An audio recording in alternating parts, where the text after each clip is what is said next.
Hello and welcome to the Phronesis AI podcast. I'm excited to have you here.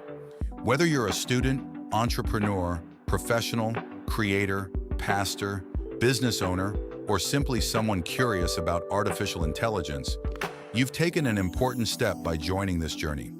This is Module 1, AI Foundations, and today we're going to answer some of the biggest questions people have about AI. Questions like, what exactly is AI? Where did it come from? How does it work? Can AI actually think? What is ChatGPT really? And what opportunities does AI create for Africa? By the end of this session, you'll not only know what AI is, you'll understand it. So let's begin. Chapter 1. Why AI exists. Before we talk about artificial intelligence, let's talk about technology. Think about every major invention you've ever used. A car, a calculator, a smartphone, the internet. What do all these technologies have in common? They were created to help humans overcome limitations. Humans can walk, but walking long distances is slow. So we invented cars. Humans can calculate numbers, but large calculations take time. So we invented calculators. Humans can communicate, but only with people nearby. So we invented phones and eventually the internet. Every major technology extends a human ability. The telescope extended our sight, the microphone extended our voice, the internet extended our communication. Now here's an interesting question. If technology helps us extend our physical abilities, what technology helps us extend our mental abilities? The answer is artificial intelligence. Artificial intelligence is humanity's attempt to build systems that can assist with thinking, learning, reasoning, understanding language, and solving problems. In simple terms, AI is technology designed to perform tasks that normally require human intelligence. Chapter 2. The story of AI. Many people think AI appeared suddenly, but the truth is that AI has been developing for decades. The journey began in the 1950s when a mathematician named Alan Turing asked a simple but powerful question: can machines think? At the time, that sounded almost impossible. Computers were huge machines that could barely perform basic calculations. But researchers became fascinated by the idea. Could a machine one day learn? Could it solve problems? Could it understand language? Over the years, scientists continued experimenting. Computers became faster.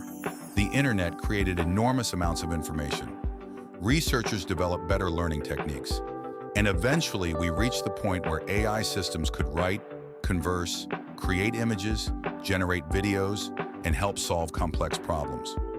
What seemed impossible in the 1950s is now part of everyday life. Chapter 3.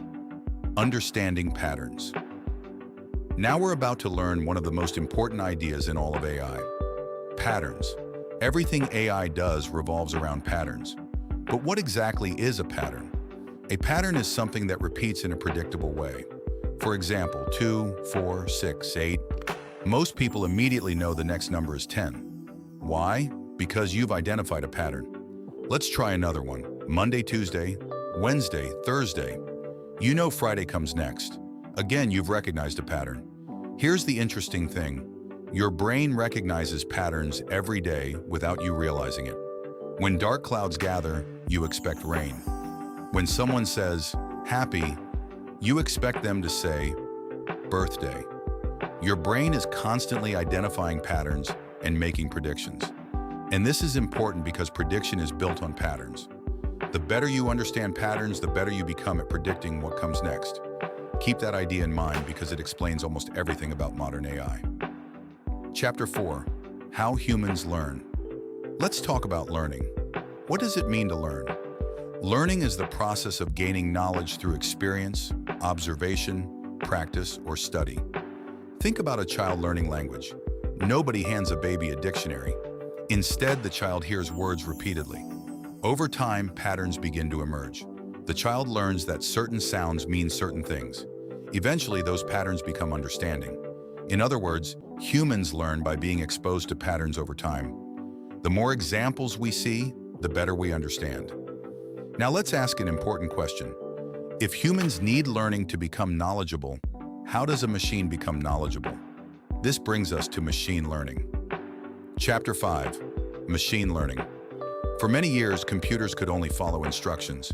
Humans had to tell them exactly what to do, step by step, rule by rule. But some problems are too complex for that approach. Imagine teaching a computer how to recognize a cat. You could write rules like, cats have ears, cats have whiskers, cats have tails. But what if the cat is hidden? What if the lighting changes? What if the cat is facing another direction? The rules become endless. So researchers tried something different.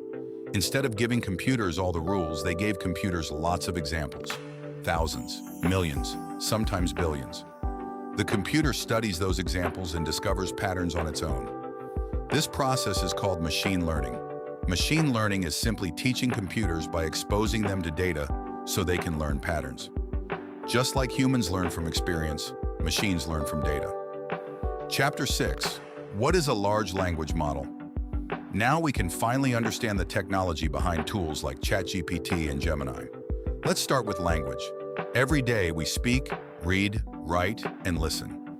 As we do this, we become familiar with language patterns. For example, if I say, "Good morning, how are?" You already know the next word is probably you. Not because you're guessing, but because you've seen that pattern many times before. A language model works in a similar way. It studies language and learns patterns in how words are used. It becomes very good at predicting what should come next. Now let's break down the term large language model. Language because it works with human language. Model because it's a representation of how language works.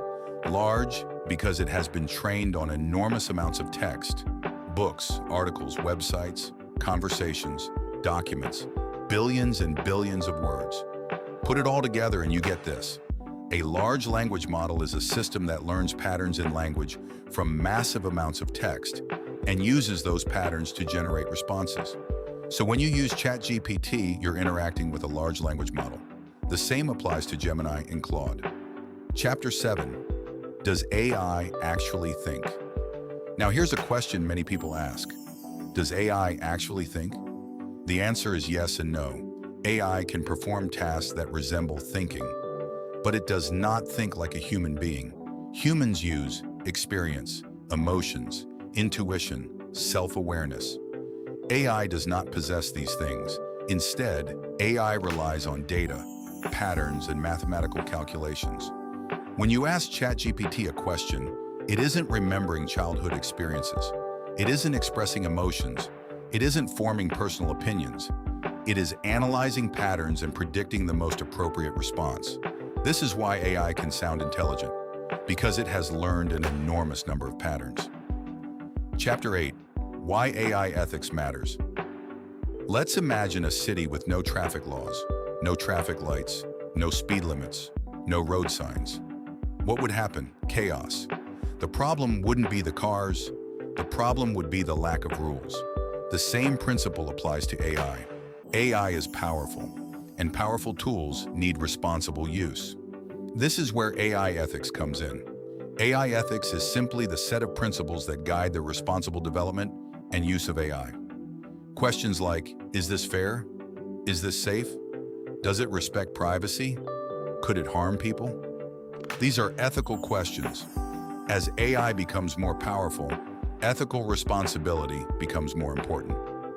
Chapter 9. The future of AI in Africa. Let's end with something exciting. Opportunity. Every generation experiences a technology that changes society. Electricity changed society. The internet changed society. And AI is changing society today. AI is already transforming education, healthcare, agriculture, business, research, and content creation. For Africa, this presents enormous opportunities. Students can access world-class learning support. Farmers can improve productivity. Entrepreneurs can build businesses faster. Professionals can become more efficient. Creators can reach larger audiences. The future of AI should not only be built for Africa, it should be built by Africans. And that is why learning AI matters. Not because AI is a trend, but because it is becoming a tool that will shape how we learn, work, and create value in the future. Closing. As we conclude Module 1, remember this. Artificial intelligence is not magic. It is not a mysterious force. At its core, AI learns patterns from data and uses those patterns to make predictions. The more you understand that simple idea, the more everything else about AI begins to make sense. In the next module, we'll explore how AI can help you learn faster, research better, manage knowledge, and become more productive. Thank you for joining me on the Phronesis AI podcast. Until next time, keep learning, keep growing, and keep building wisdom for the future. This is Phronesis AI Academy.